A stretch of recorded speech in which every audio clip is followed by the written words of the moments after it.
Hello and नमस्ते मेरो सम्पूर्ण मित्रहरुमा। आज म हेटौडाको यात्रा तय गर्दैछु। जमिनमुनि भासिएको गाडी जस्ताको तस्तै देखाउँदैछु। ल हेटौडा पनि आइपुगेछ हैन, हामी चाहिँ फेरि पनि आएको छ।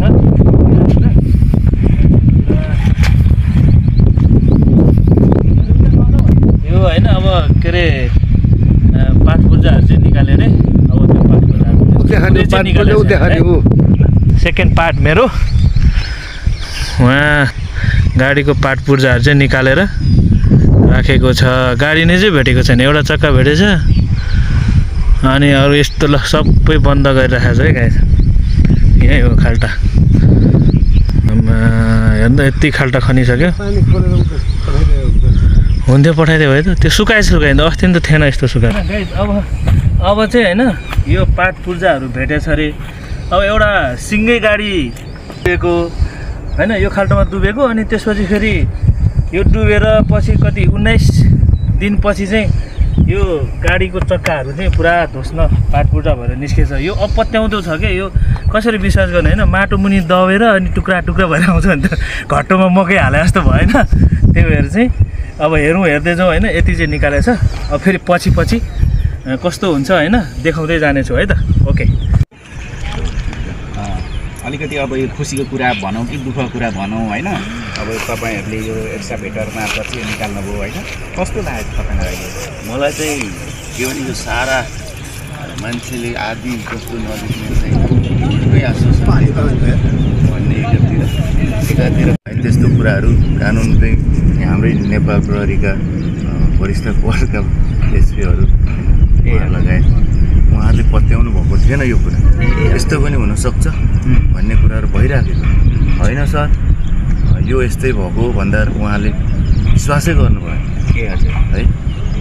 त्यही भएर काम पनि ढिला सुस्ती भएको हाम्रो यो एउटा राज्यले गर्नुपर्ने कुरामा एउटा वडा अध्यक्षज्यू जस्तो हिम्मत भएको मान्छेले यहाँ गरेर देखाइदिनु हजुर।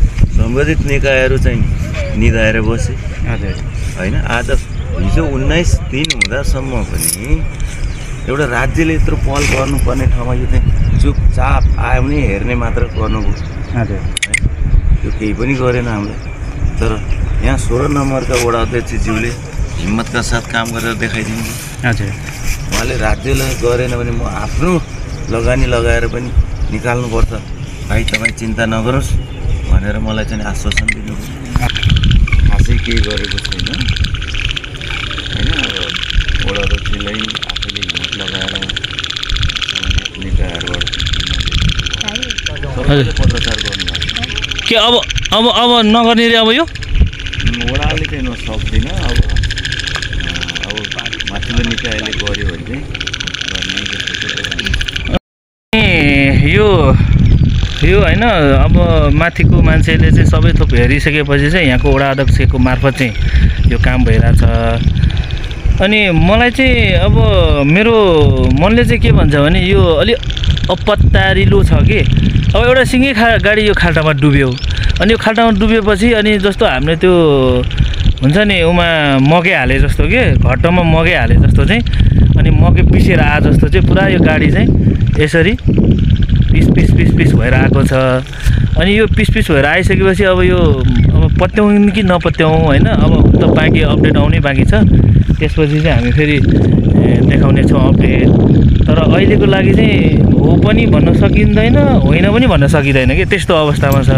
यो पहिला कति सानो थियो, अब हिजोआज त अब फेरि बर्खा पनि लाग्यो, त्यही भएर अलिक ठुलो भएछ हैन। यो बाटो हो हेर्नु, यतापट्टि बाटो, यो रोड हो। अनि यो रोड हो, अनि फेरि उतापट्टि पनि रोड छ। उतापट्टि देख्नु बेलामा पारी रोड पर डुबेको हो, उतापट्टि घर छ।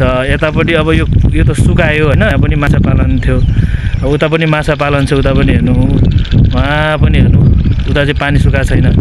अब यो कसरी विश्वास गरौँ कि। अब हेर्दै जाउँ हैन, अपडेट दिँदै जानेछु ल। आजको लागि चाहिँ यति नै हो।